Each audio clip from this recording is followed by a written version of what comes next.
Right now, we are in the middle of a global crisis. We are faced by a novel virus that has the potential to compromise the respiratory system. Scientists around the world have started to put together a vaccine.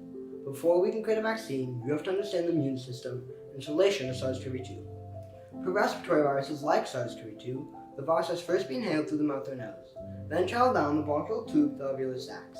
These sacs are responsible for gas exchange, a process where oxygen is distributed to red blood cells. The viral particles with an ACE2 protein will attach to the cells in the alveolus called alveolar type 1 and alveolar type 2 epithelial cells.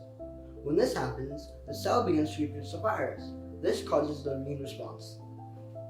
There are three main types of red blood cells: lymphocyte, meaning the cell mature in the lymph; phagocyte, meaning eating cell; and granulocyte, meaning the cell that contains toxins and destroy any infected epithelial cell. Macrophages and monocytes are phagocytes. CD4 and CD8 T cells, as well as CD20 B cells, are lymphocytes. Granulocytes are neutrophils and eosinophils. There are two ways the immune system can respond to a virus. The first is called the innate immune response.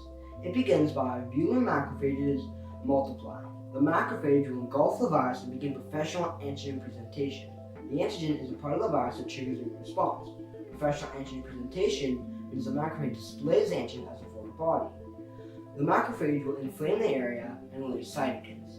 More cells will pass through capillaries into the alveolus. This is the beginning of the adaptive immune response. There are two subcategories of the adaptive immune response. The humoral response is first. It starts by flooding the alveolus with proteins, mucus, and lipids. The cells, classified as helper T cells 1 and 2, as well as B cells, copy the antigen being presented by the macrophage. The B cell will then begin professional antigen presentation by itself. The T cell will go over to the B cell and create antibodies. These antibodies will rapidly reproduce.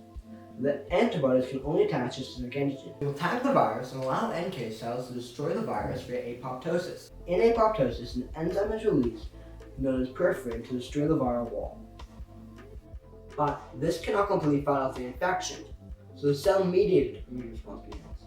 Suppressor T cells and cytotoxic T cells, along with NK cells, fill the alveoli. They all copy the antigen and begin their response. Cytotoxic T cells and NK cells' primary purpose is to kill any infected epithelial cell. Suppressor T cells will destroy any individual pathogen.